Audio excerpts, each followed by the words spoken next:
Hello friends, welcome back to my channel. ഇനി നമ്മൾ നോക്കാൻ പോകുന്നത് വെർബിലിറ്റി സെക്ഷനിലെ സെൻറ്റൻസ് ഇംപ്രൂവ്മെൻ്റ് ആണ്. സെൻറ്റൻസ് ഇംപ്രൂവ്മെൻറ്റ് മീൻസ് നമുക്കൊരു സെൻറ്റൻസ് തന്നിട്ടുണ്ടാവും. അതിൽ നമുക്ക് ആ സെൻറ്റൻസിലെ ഏതെങ്കിലും ഒരു ഫ്രേസിനെ റീപ്ലേസ് ചെയ്ത് വേറൊരു ഫ്രേസ് കൊണ്ടുവരണം. അത് കുറച്ചും കൂടി എഫിഷ്യൻ്റ് ആയിരിക്കുകയും വേണം. ഇപ്പോൾ നമുക്ക് തന്നിരിക്കുന്ന question, besides her friends her wife and colleagues also gets the invitation. അപ്പോൾ നമുക്ക് ഈ ഓൾസോ ഗെറ്റ്സ് എന്ന് പറയുന്ന പോർഷനെ റീപ്ലേസ് ചെയ്തുകൊണ്ട് താഴെ പറയുന്ന ഏത് നമുക്ക് വെക്കാം. Two gets, also getting, also got, two getting, no correction required. ഏതാണെന്ന് നോക്കാം. Besides her friends, her wife and colleagues also gets the invitation. ഇതാണ് നമ്മുടെ question. The sentence has a simple past tense except the part of the sentence in the bold letters. Also gets എന്ന് പറയുന്നത് ഒഴിച്ച് ബാക്കി എല്ലാ പാർട്ടും ഒരു simple past ടെൻസിലാണ് ഉള്ളത്.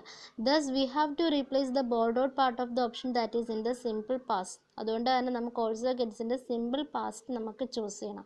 ഓൾസോ ഗെറ്റ്സിൻ്റെ സിമ്പിൾ പാസ്റ്റ് ആണ് ഗോട്ട്. കാരണം ഗെറ്റ്സിൻ്റെ സിമ്പിൾ പാസ്റ്റ് ആണ് എന്തെന്ന് പറയുന്നത്, ഗോട്ട് എന്ന് പറയുന്നത്. That is seems to fit perfectly. So the correct sentence can be written as besides her friends her wife and colleagues also got the invitation. Note that also good is not the only correct option. We can easily put also get in there without making the sentence grammatically incorrect. Next ഒരു example തന്നിട്ടുണ്ട്. Great representatives are always empathetic towards her people's needs.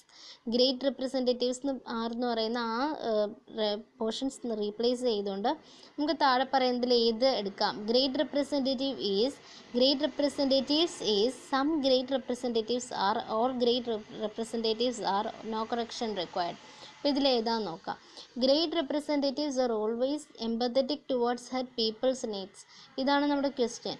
The head word or the defining word here is the possessive adjective her. ഇവിടുത്തെ നമ്മുടെ adjective her ആണ്. This occurs in the predicate part of the sentence. അതായത് ഈ her എന്ന് പറയുന്ന adjective, possessive adjective എന്ന് പറയുന്നത് ഏതിലാണ് വന്നിരിക്കുന്നത്? പ്രെഡിക്കേറ്റീവ് പാർട്ടിലാണ്. എന്താണ് പ്രെഡിക്കേറ്റീവ് പാർട്ട് എന്ന് വെച്ചാൽ the part of A sentence or close containing A verb and stating something about the subject. ഒരു സബ്ജക്റ്റിനെ പറ്റി എന്തെങ്കിലും സ്റ്റേറ്റ് ചെയ്യുന്നതും അതുപോലെ ഒരു വെർബുള്ള ഒരു പോർഷനുമിനെയാണ് നമ്മൾ എന്തെന്ന് പറയുന്നത്, ഒരു പ്രെഡിക്കേറ്റീവ് പാർട്ട് എന്ന് പറയുന്നത്.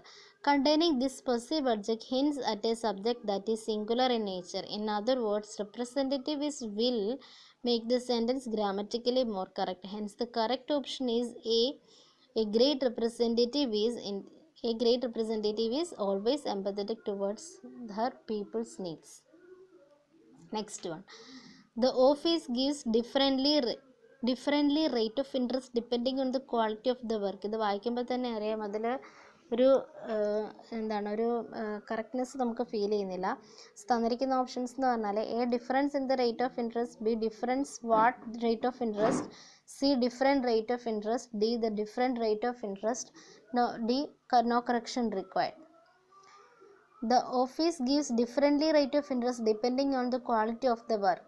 The sentence has a noun phrase in it, namely the rate of interest. അല്ലേ, നമ്മുടെ സെൻറ്റൻസിൽ റേറ്റ് ഓഫ് ഇൻട്രസ്റ്റ് എന്ന് പറയുന്ന ഒരു ഫ്രേസ് ഉണ്ട്. അതിൽ ഒരു നൗൺ ഉണ്ട്. Before a noun phrase we cannot use an adverb like differently because an adverb can only qualify a verb and not a noun.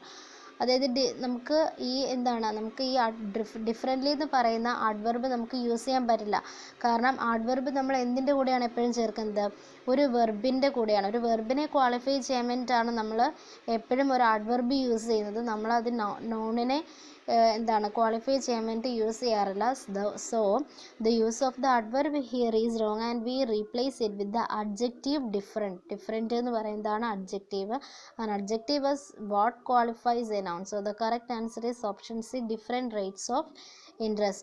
Now the sentence become the office gives different rates of interest depending on the quality of the work.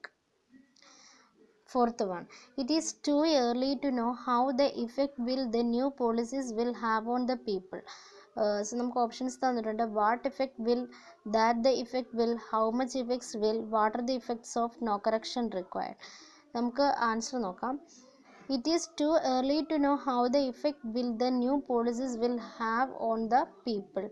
In place of the adverb how, we must use the adjective what to make the sentence grammatically correct. How എന്ന് പറയുന്നതിൻ്റെ meaning എന്താണ്? എങ്ങനെ. What എന്ന് പറയുന്നത് എന്ത്.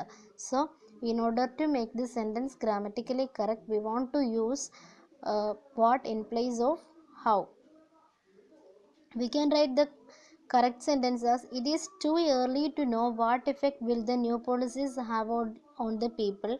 It may also written as, it is too early to know how the new policies will affect the people.